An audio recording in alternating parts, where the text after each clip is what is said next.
अस्सलाम वालेकुम। Welcome in exam YouTube channel. और आज का टॉपिक है टग ऑफ वॉर, यानी कि बायर्स और सेलर्स के दरमियान में टग ऑफ वॉर को कैसे देखा जाता है और हमें क्यों देखना ज़रूरी है कि बायर्स और सेलर्स में विन कौन कर रहा है। टग ऑफ वॉर का मतलब क्या है? देखें, ट्रेडिंग फ्लोर के ऊपर अगर आप देखो तो बहुत से लोग जमा होते हैं, उनमें बायर्स भी होते हैं और उनमें सेलर्स भी होते हैं। रियलिटी के अंदर उनमें एक तरह की जंग चल रही होती है। बायर्स मार्केट को ज्यादा से ज्यादा ऊपर लेके जाना चाहते हैं और सेलर्स मार्केट को ज्यादा से ज्यादा नीचे गिराना चाहते हैं। तो एक तरह की फाइट हो रही होती है, एक तरह की वॉर चल रही होती है। ठीक है, और इसी खेल को हम कहते हैं टग ऑफ वॉर। हम ये देखते हैं कि at the end of time win किसने किया। फॉर एग्जाम्पल, हम H1 टाइम फ्रेम का चार्ट देख रहे हैं तो हम ये देखेंगे कि उस H1 के अंदर एक घंटे की लड़ाई के अंदर विन किसने किया, बायर्स ने विन किया या सेलर्स ने विन किया। तो अगर बायर्स ने विन किया तो हम बायर्स के साथ ट्रेड करेंगे, अगर सेलर्स ने विन किया तो हम सेलर्स के साथ ट्रेड करेंगे। ऐसे ही अगर आप D1 टाइम फ्रेम की बात करते हो तो D1 टाइम फ्रेम से क्या मतलब है कि एक दिन का टाइम फ्रेम, या टग ऑफ वॉर के अंदर हम ये देखेंगे कि एक दिन की लड़ाई हुई थी तो एक दिन की लड़ाई के बाद कौन जीता, बायर्स जीते या सेलर्स जीते। अगर सेलर्स जीते तो हम सेलर्स के साथ ट्रेडिंग डिसीजन रिवाइज करेंगे, यानी कि ट्रेडिंग ओपन करेंगे। अगर बायर्स जीते तो हम बायर्स के साथ ट्रेड करेंगे। So that is called tug of war, यानी कि हम किसी भी कैंडल के अंदर अपीयर होने वाली टग ऑफ वॉर को चेक करते हैं और उसके बाद हम डिसाइड करते हैं कि हमें किस साइड के ऊपर किस तरह की ट्रेड करनी चाहिए।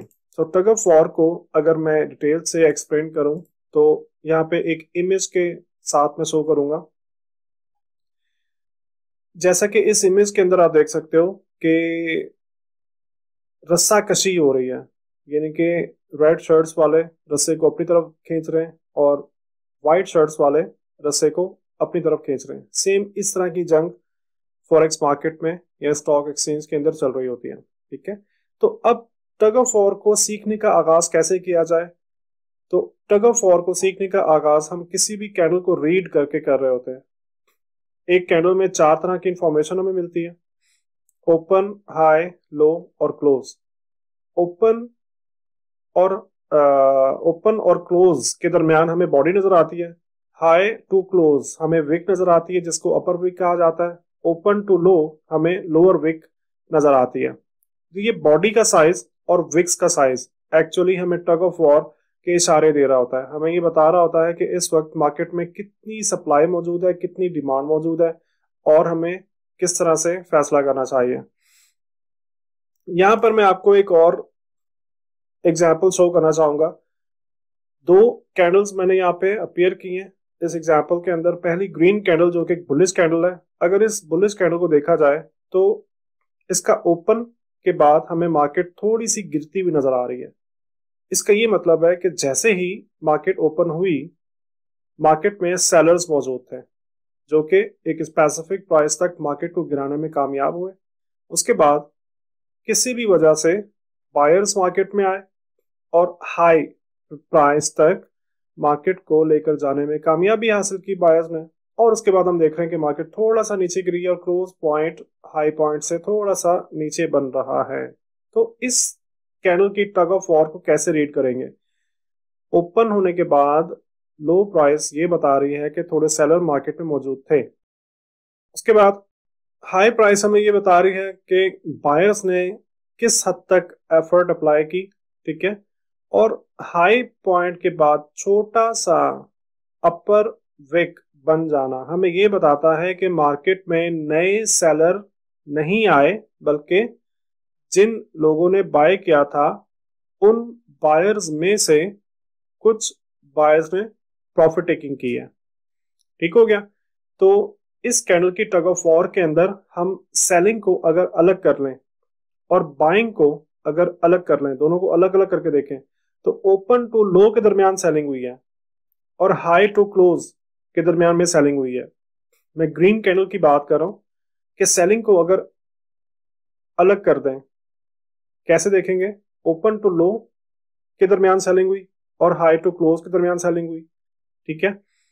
और बाइंग को अगर हम अलग करके देखें तो लो टू हाई के दरमियान बाइंग हुई, तो ऑब्वियसली इस कैंडल के अंदर हम ये कह सकते हैं कि बायर्स ने विन किया, राइट। और अपर विक का साइज का छोटा होना, ग्रीन कैंडल के अपर विक के साइज का छोटा होना हमें ये बताता है कि बायर्स की ताकत अब तक मार्केट में मौजूद है, बहुत कम बायर्स मार्केट से निकले।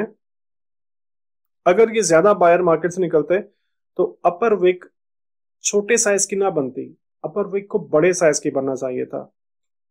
हाँ, अगर इस ग्रीन कैंडल की अपर विक बड़े साइज की बन जाती तो हम ये कहते कि बहुत ज्यादा बायर्स मार्केट से निकल चुके हैं और हो सकता है कि नए सेलर्स भी मार्केट में आए हैं। तो इसके लिए फिर हमें फर्दर कंफर्मेशन की जरूरत पड़ती, हमें अगली कैंडल को देखना पड़ता है कि उसका क्लोज कहाँ पे बन रहा है और उसके मुताबिक हम फैसला करते हैं।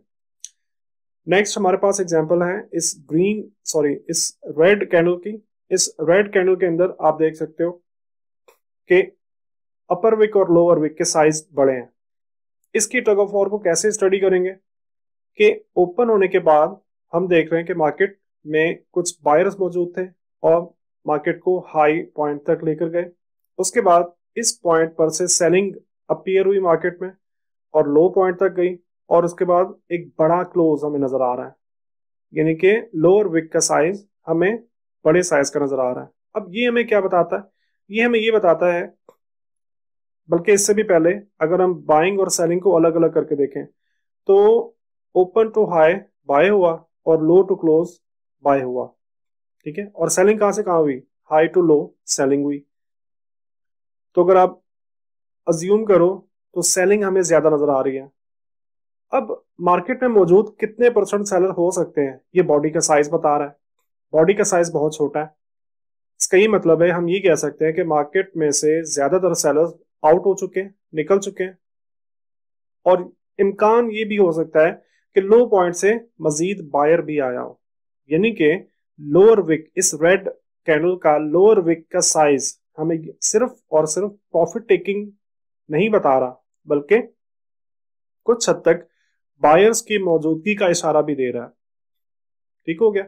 तो ऐसी कैंडल को देखकर हम क्या फैसला करेंगे कि नेक्स्ट कैंडल का क्लोज देखा जाएगा कि नेक्स्ट कैंडल का क्लोज कहां बनता है, उसके मुताबिक हमें रिवाइज करना है अपने ट्रेडिंग डिसीजन को। थर्ड एग्जांपल आपके पास मौजूद है। टग ऑफ वॉर को मल्टीपल कैंडल्स के अंदर भी देखा जाता है। मल्टीपल कैंडल्स के अंदर क्या मतलब है कि दो या दो से ज्यादा कैंडल्स को मिलाकर भी हम टग ऑफ वॉर को देखते हैं। पिछली जो फर्स्ट पिक्चर आपको नजर आ रही है इसमें आपको ग्रीन कैंडल्स रेंज करती हुई नजर आ रही हैं। तो अगर हम इन सब ग्रीन कैंडल्स को मर्ज कर लें, एक ही कैंडल बना लें, तो हमें बुलिश विन करते हुए नजर आएंगे, राइट, या बायर्स विन करते हुए नजर आएंगे। मैं बुलिश कह गया, बायर्स विन करते हुए नजर आएंगे। दरमियान वाली ग्रीन एग्जाम्पल को देखें तो हमें अप ट्रेंड नजर आ रहा है। अगर हम इस पूरे के पूरे अप ट्रेंड को मर्ज कर लें एक कैंडल के अंदर, तो हमें बायर्स विन करते हुए नजर आ रहे हैं। और ऐसे ही लास्ट थ्री जो आपको रेड कैंडल्स नजर आ रही हैं, अगर हम इनको मर्ज करके एक कैंडल बना लें तब भी हम उसी तरीके से टग ऑफ वॉर को स्टडी कर सकते हैं। उम्मीद करता हूं कि आज की इस वीडियो से आपने बहुत कुछ नया सीखा होगा। अपना फीडबैक जरूर दीजिएगा। मिलते हैं एक नए टॉपिक के साथ। Thank you very much. अल्लाह हाफिज़।